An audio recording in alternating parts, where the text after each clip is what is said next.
Hi students, this is Mahesh Reddy. In this class, I am going to deal about different low power modes and the current consumption when compared to active mode and standby mode. Let us see first the need for low power mode. I will give brief description what is the need for low power consumption and low power modes. Generally, all the devices are becoming portable nowadays. These portable and mobile devices are getting very popular. They are having limited power sources, that is, they are running on the batteries.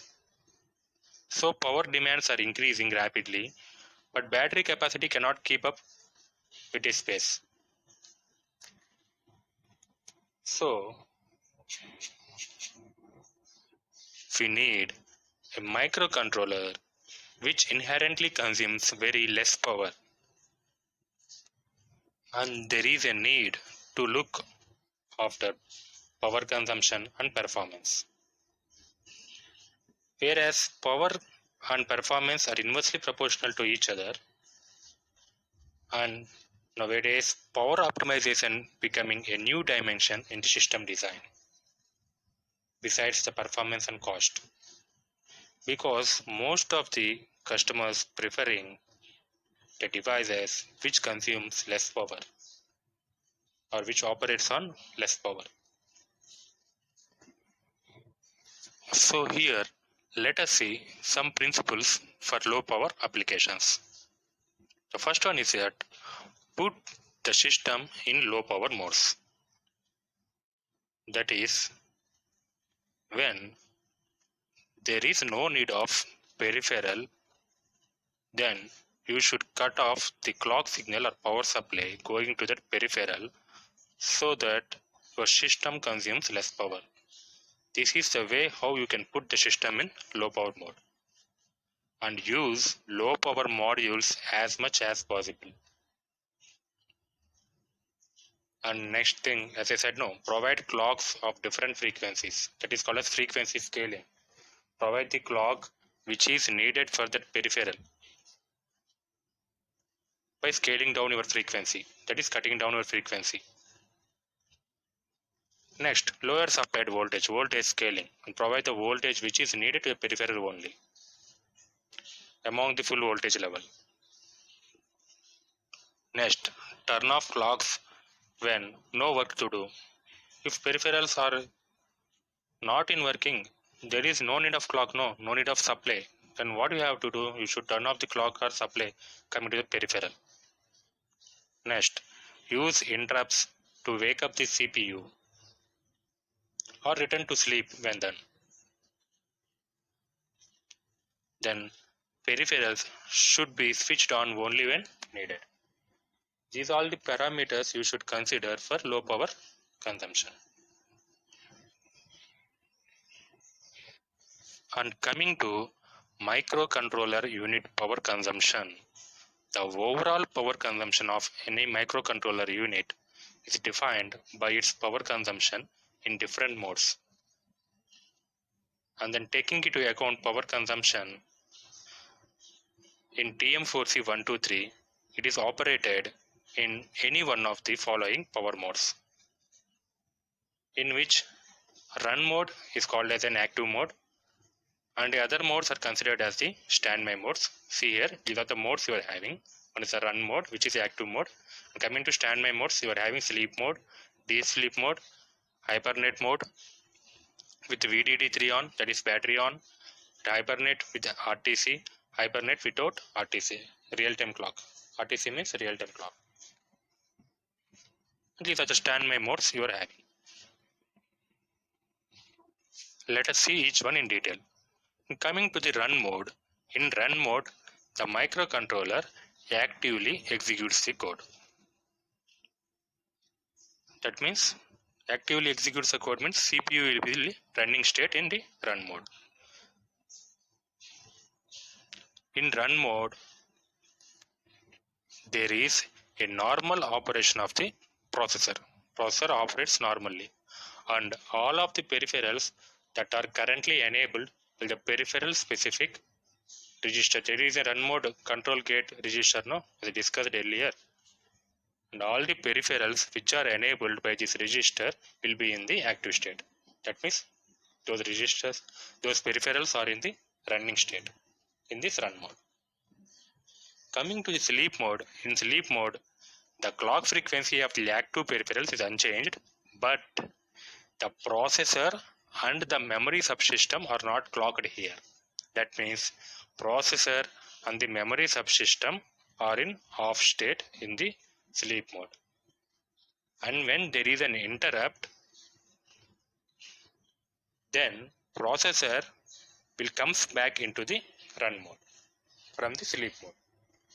That means when there is no need of code execution, your system automatically goes into the sleep mode. And if there is a need of processor, then it comes into the run mode. In deep sleep mode, the clock frequency of the active peripherals may change.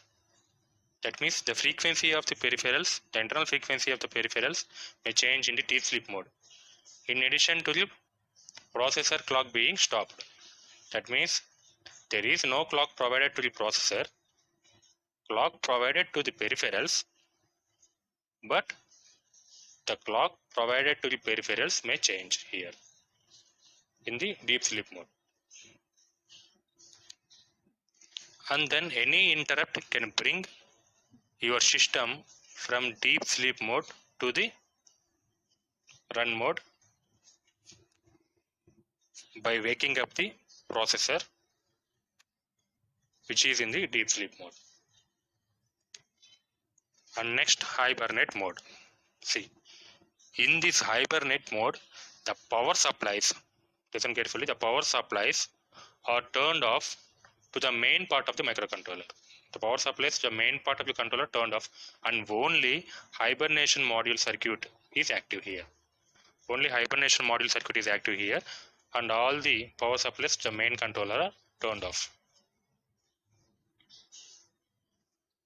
And as we said previously, any interrupt or external wake up signal can bring microcontroller back into the run mode. And the hibernation module which is present in the microcontroller manages the removal and restoration of the power to provide a means for reducing system power consumption. That is, when the processor and peripherals are idle, power supply going to that processor and peripherals completely removed with the help of the hibernation module. So what hibernation module will do? It completely removes the power supply and clock signal going to the processor and peripherals when they are not in use. And as we discussed the modes, no, run mode, sleep mode, deep sleep mode, and hibernation.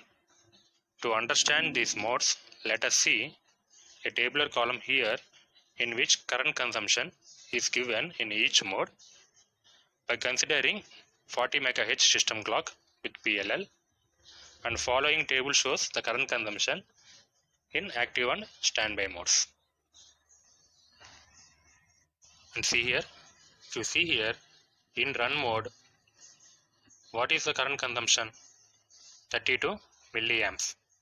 When the power supply is 3.3 volts, it is common to all the modes except here.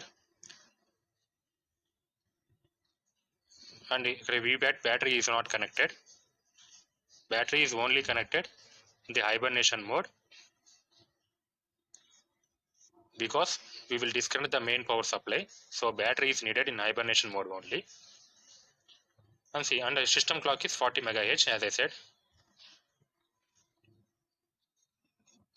And if you observe here core means processor internal core. Here the processor core is powered on and clocked, and the clock signal is given to the processor core in the run mode only. But in sleep mode and deep sleep mode, the clock signal coming to the processor is cutted off. in order to provide low power consumption. So code will execute in run mode only. In sleep mode and deep sleep mode, code will not run because clock signal coming to the processor or core is stopped here. If you observe, means it is not clocked here, it is also not clocked here. And observe one thing here, that power supply is on, power supply is connected to processor core here, but clock signal is only disconnected here. Coming to hibernation state, power supply is also disconnected. This is the difference between this sleep mode, deep sleep mode and hibernation modes.